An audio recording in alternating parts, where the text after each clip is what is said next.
আমরা সবাই কেমন আছো? আশা করি অনেক ভালো আছো। আজকে তোমাদের মজার একটি বিষয় দেখাবো বা শেখাবো। ফেসবুক ব্যবহার করে কিন্তু মেসেঞ্জার ব্যবহার করে না এমন সংখ্যা কিন্তু খুঁজে পাওয়া খুবই দুষ্কর। আজকে আমি আপনাদেরকে মেসেঞ্জারের এমন কিছু গুরুত্বপূর্ণ সেটিং সম্পর্কে ধারণা দেবো বা শেখাবো যারা 99% লোকই জানে না। সাপোজ আমি আপনাদেরকে এখন নিয়ে যাব মেসেঞ্জার এবং সেখান থেকে আপনাদেরকে সেটিং সম্পর্কে কিছু ধারণা দিব। আমরা মেসেঞ্জারে চলে আসার পরে আপনি দেখতে পাচ্ছেন আমি মেসেঞ্জারে প্রবেশ করেছি। আপনাদের যে সেটিং অপশানটি এখানে খুঁজে পাওয়ার জন্য আপনাদের শুধুমাত্র যে উপরে যে চ্যাট অপশানটি রয়েছে এখানে ক্লিক করবেন। এখানে ক্লিক করার পর আপনারা এইভাবে আপনাদের যে সেটিং অপশানটি এভাবে চলে আসবে। আসার পরে আপনারা এখান থেকে যদি আপনারা এটাতে ক্লিক করেন, এটাতে ক্লিক করার পর আপনারা যদি এটাতে অফ করে দেন, অফ করে দিলে যে কাজটি হবে, আপনারা যখন ফেসবুকে সারাদিনও যদি অনলাইনে থাকেন আপনাকে কেউ অনলাইনে দেখতে পাবে না, সবাই আপনাকে অফলাইনে দেখতে পাবে। এবং এই অপশানটি যদি আপনারা চালু রাখেন তাহলে আপনার ফ্রেন্ডরা আপনাকে খুঁজে পাবে এবং সবসময় আপনাকে অনলাইনে দেখতে পাবে। সাপোজ আরেকটি সেটিং সম্পর্কে আপনাদের ধারণা দেই। আপনারা এখানে স্টোরি বলে একটি অপশান রয়েছে, স্টোরিতে যদি ক্লিক করেন, স্টোরিতে ক্লিক করার পর আপনারা দেখতে পাবেন যে আপনাদের যে প্রোফাইল রয়েছে সেখানে হয়তো বা পাবলিক দেওয়া রয়েছে শুধু, অথবা ফ্রেন্ডস অ্যান্ড অনলি দেওয়া রয়েছে। যদি আপনারা ফ্রেন্ডস অ্যান্ড অনলি দিয়ে রাখেন বা যদি আপনারা স্টোরিতে কোনো ছবি পাঠান, সেক্ষেত্রে যদি এমন কোনো আপনার বন্ধু রয়েছে যাদেরকে এই ছবিটি আপনি দেখাতে চান না বা এই স্টোরিগুলো আপনি তাদের সাথে শেয়ার করতে চান না, তাহলে আপনারা যেটা করবেন এখানে হাইড স্টোরি ফর্ম দেওয়া রয়েছে, এটাতে ওপেন করবেন। ওপেন করার পরে আপনারা এখানে আপনার যে ফ্রেন্ড লিস্টে যত ফ্রেন্ড রয়েছে তারা কিন্তু সবাই এখানে চলে আসবে।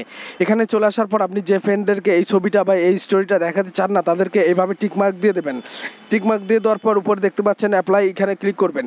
এখানে ক্লিক করার সঙ্গে সঙ্গে আপনার যে ফ্রেন্ডগুলো রয়েছে তারা কিন্তু আপনার এই স্টোরি ফটোগুলো আর দেখতে পাবে না। দ্বিতীয় যে সেটিংসটি আপনাদেরকে দেখাবো,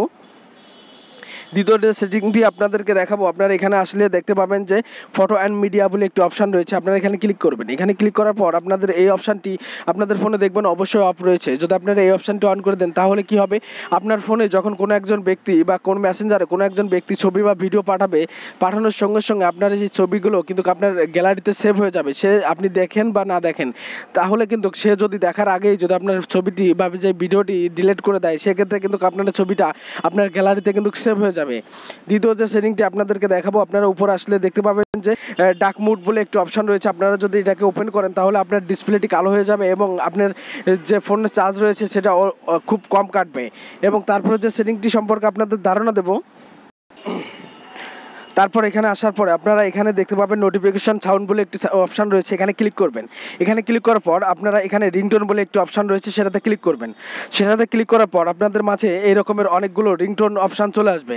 আপনারা দেখতে পাচ্ছেন যে আমার সামনে অনেকগুলো রিংটোন অপশান চলে এসেছে। সাপোজ এখন আমি আপনাদেরকে কিছু প্রমাণ দিয়ে দেখাই।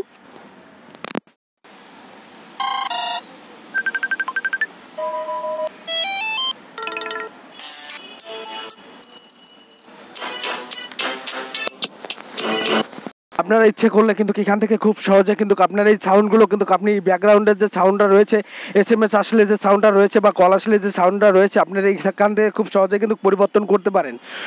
এবং তারপর যে সেটিংটা সম্পর্কে আপনাদেরকে কিছু ধারণা দেবো। তারপর দেখতে পাচ্ছেন যে এটা আমার মেসেঞ্জার অপশান। আমি যদি এখানে ক্লিক করি, ক্লিক করার পর আপনারা দেখতে পাবেন যে এখানে কিন্তু অনেক ধরনের অপশান রয়েছে। আমি কারোর সাথে চ্যাট করলে কিন্তু এখানে চ্যাট করি এবং সব কিছু কিন্তু এখানে ডিটেলস থেকে যায়। কিন্তু আপনারা যদি উপরে দেখতে পাচ্ছেন এই আইকনে যদি ক্লিক করেন, ক্লিক করার পর আপনাদের মাঝে এরকমের একটা অপশান চলে আসবে। এখান থেকে আপনারা এটাতে ক্লিক করবেন। এটাতে ক্লিক করার পর আপনারা দেখবেন নতুন একটি মেসেঞ্জার অপশান চালু হয়েছে এবং এখানে যদি আমি কারোর সাথে যদি চ্যাট করার জন্য তাকে যদি আমি রিকোয়েস্ট পাঠিয়ে থাকি, তাহলে এই রিকোয়েস্টটা শুধুমাত্র কিছুক্ষণ থাকবে এখানে, তারপর এটা অটোমেটিক হাইড হয়ে যাবে এবং ডিলিট হয়ে যাবে, যা আপনারা কখনোই বুঝতে পারবেন না বা জানতে পারবেন না। এখান থেকে যদি আপনি কারোর সাথে চ্যাট করে থাকেন যদি মেসেঞ্জারে, তাহলে কিন্তু কখনোই কোনো ব্যক্তি আপনার এই চ্যাটগুলো বা ছবিগুলো বা পিকচারগুলো কখনোই কিন্তু দেখতে পাবে না। নির্দিষ্ট একটা টাইম পরে কিন্তু এটা ডিলিট হয়ে যাবে। আপনি দেখতে পাচ্ছেন যে এখানে আমি যদি টাইমটা সেট করে দিই তাহলে এখানে 10 সেকেন্ড পরে কিন্তু এই SMS-টি অটোমেটিকলি ডিলিট হয়ে যাবে। আপনারা দেখতে পাচ্ছেন এখানে 5 সেকেন্ড করে দিতে পারে, আমি 5 সেকেন্ড পরে কিন্তু অটোমেটিক এই মেসেজগুলো ডিলিট হয়ে যাবে। এক্ষেত্রে যদি কোনো ব্যক্তি আপনাদের সাথে প্রতারণা করার চেষ্টা করে থাকে তারা কিন্তু কখনোই পারবে না। এখন আপনারা যদি এখানে টাইম সেট করে রাখার পরে যদি আপনারা এখান থেকে যদি চ্যাট করেন, কারোর সাথে কোনো ছবি আদান প্রদান করেন বা কারোর সাথে কোনো SMS করেন, তাহলে কিন্তু সে কখনোই আপনাকে বিরক্ত করতে পারবে না, কারণ এখান থেকে নির্দিষ্ট একটা টাইম পরে সমস্ত SMS অটোমেটিক ডিলিট হয়ে যায়। আপনারা এখানে টাইম সেট করে দিতে পারেন যে এত টাইম পরে এই SMS-গুলো কিন্তু এখান থেকে ডিলিট হয়ে যাবে। এই সিস্টেমটা কিন্তু এখান থেকে আপনারা নিজেরাই ইচ্ছে করলে এখান থেকে চালু করে কারোর সাথে চ্যাট করতে পারেন। সেক্ষেত্রে যদি আপনি আপনার প্রেমিকার সঙ্গে যদি এই অপশানটি চালু করে কথা বলেন বা চ্যাট করেন, তাহলে কিন্তু নির্দিষ্ট একটা টাইম পরে এই সমস্ত অপশানগুলো কিন্তু অটোমেটিক ডিলিট হয়ে যাবে। তারপর আরেকটি সেটিং সম্পর্কে আপনাদের ধারণা দেবো। এখানে চার্টে ক্লিক করবেন, ক্লিক করার পর একটু নিচের দিকে আসলে আপনারা এখানে এই অপশানটি দেখতে পাবেন। এখানে দেখতে পাচ্ছেন যে আমার ফেসবুকে কিন্তু দুইটি আপনার মেসেঞ্জারে কিন্তু দুইটা অ্যাকাউন্ট লগইন রয়েছে। আপনার ইচ্ছে করলে এখানে আরও অ্যাকাউন্ট কিন্তু লগইন করতে পারেন খুব সহজে। এখানে দেখতে পাচ্ছেন আপনার ইমেল এবং ফোন নাম্বার দিয়ে এবং পাসওয়ার্ড দিয়ে ইচ্ছে করলে আপনার মেসেঞ্জারে একাধিক আইডি আপনারা কিন্তু লগইন করে রাখতে পারেন। যে কোনো সময় যে কোনো আইডিটি আপনারা চেক করতে পারবেন খুব সহজে। এখানে কিন্তু একটা নয় একাধিক আইডি লগইন করা যায়। এভাবে আপনারা ইচ্ছা করলে কিন্তু এখান থেকে খুব সহজে কিন্তু এই আইডিগুলো লগইন করতে পারেন।